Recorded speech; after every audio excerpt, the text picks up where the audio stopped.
Hi everybody, this is a review video of the first graders, Prisoners of Geography, and I am doing new style this time, and I uh, I wanted to use like internet this time, but because of technical difficulty, I couldn't use Internet Explorer, so I drew a map myself instead. So I hope you guys can see this map.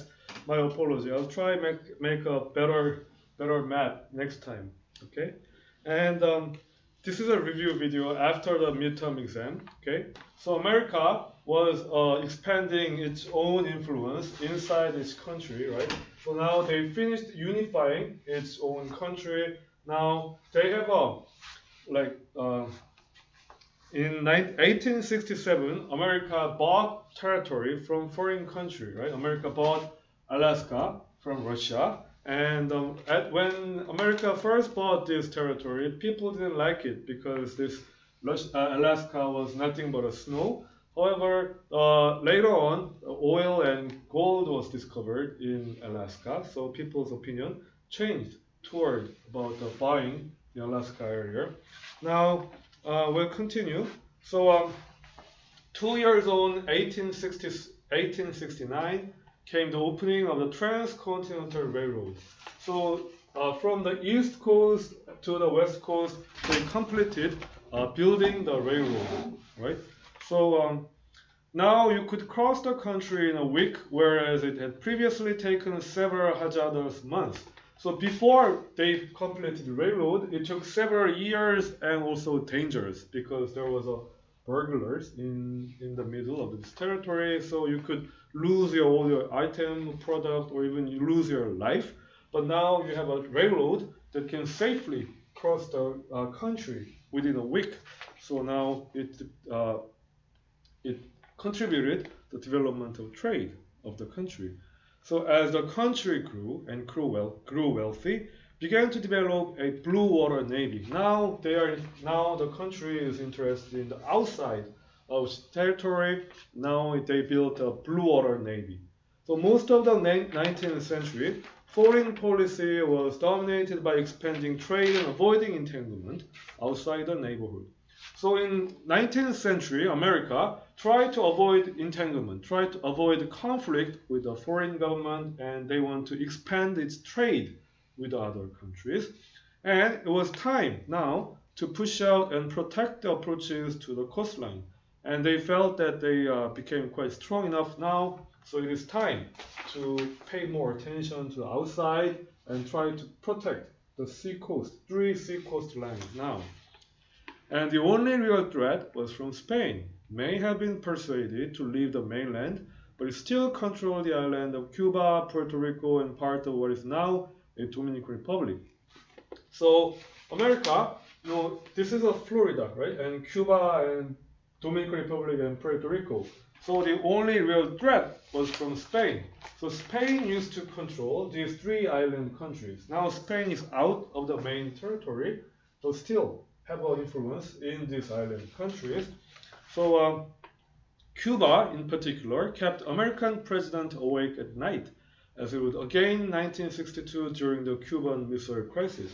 So Cuba is quite an important country from American perspective view. So it kept American president awake at night. It means that Cuba is important for American government. In particular, 1962, when there was a Cuban Missile Crisis, was really dangerous situation, and the island sits just off Florida, giving it access to potential control of Florida Strait and the Yucatan Channel in Gulf of Mexico. So since Cuba is closely located in Florida, Cuba controls the Florida Strait and also Yucatan Channel. Okay? So Cuba is really important. And this is the exit and entry route for the port of New Orleans. Reason why Cuba is important is because, the America, they do a trade through New Orleans area here, and Florida Strait and Yucatan Channel is an exit and entry point of a trade for American nation. So this Cuba was really important area. So Spain's power may have been diminishing toward the end of the 19th century, but still a formidable military force. So Spain was losing its power, but was still a quite formidable, powerful military force. So 1898, USA declared war on Spain, routed its military and gained control of Cuba, with Puerto Rico, Guam, and the Philippines thrown in for good measure. So 1898, USA, they declared war and tried to drive Spain out of this area. And they routed its military. So America sent its military to the area and also gain control of Cuba. So they gained control of Cuba area here, and Cuba, Puerto Rico, and Guam. And with Philippines, also Philippines, they acquired Philippine area for the good measure. For the good measure means for the benefit of American government control these three islands and plus Philippines. And they would all come in useful, but Guam in particular is a vital strategy asset, and Cuba a strategic threat controlled by major power. So all these Cuba, Dominica, Puerto Rico, Philippines become really a useful territory for America. And Guam in particular is a vital strategic asset. So Guam is also an important asset for America. And Cuba, if controlled by a major power, major foreign power, Cuba could become a strategic threat to America. So USA raised a war and removed the threat from Spain in Cuba. So 1898, that threat was removed by war with Spain. So America removed the threat. And 1962, it was removed by the threat of war with Soviet Union after they blinked first. So do you remember the blinking first, right? I told you in the classroom. So when you blink first, it means you are admitting that you lost the war, right? So 1962, Russia admitted that they lost the competition against war to America, and they blinked first, so America removed the threat from Soviet too. And today, no great power sponsors Cuba and appears destined to come under cultural and politically, and probably political influence of USA again. So now Cuba is not sponsored by any foreign country like Spain or Russia. So maybe because Cuba is located in America, closely located in America, they probably may come under cultural and political influence of Cuba. So America was moving quickly. So in the same year, it secured Cuba, Florida Strait, and to a great extent the Caribbean, also annexed the Pacific island of Hawaii, thus protecting the approaches to its own west coast. So America was moving quite quickly. So in the same year, America secured Cuba, and they secured Florida Strait, and they secured Caribbean Ocean area, and they also secured Hawaii, somewhere here. So they have a safe protection in the west coast of this country now. Okay?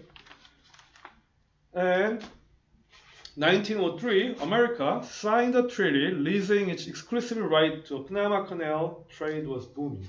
So here in between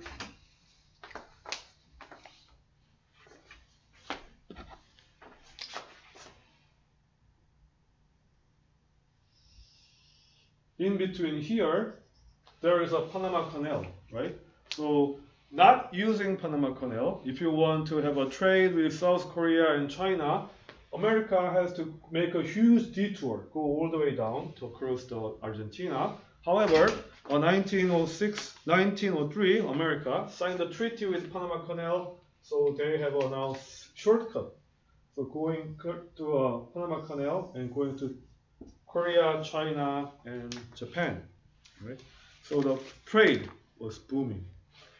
And the most president bore in mind George Washington's advice in the farewell address in 1796 not to get involved with any invertebrate antipathies against particular nations and passionate attachment for others, and to steer clear of permanent alliances with any portion of foreign world.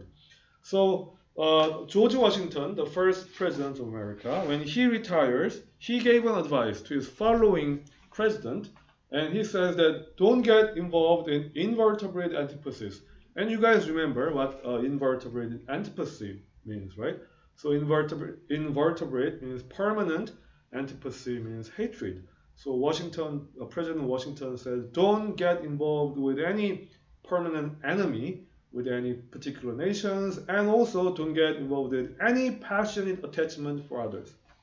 And steer clear also, I guess you guys remember the meaning, right? Steer clear means stay away of permanent alliances with any portion of foreign world. So President Washington told that don't stay away from making permanent friend with any foreign nations. So apart from a late, albeit crucial entry into the First World War, 20th century America did manage mostly to avoid an entanglement and alliances until 1941. So until 1941, American president, they mostly tried to avoid conflict and tried to avoid alliances or friends. They kept advice from George Washington until 1941, except apart from means except, right? Except entry into First World War. American participated in First World War quite late, albeit it's crucial. Albeit means although, right? So although it was crucial to participate World War One, so except participating in World War One quite late, American president kept advice from George Washington saying, don't get involved with any conflict or any alliances with foreign countries until 1941.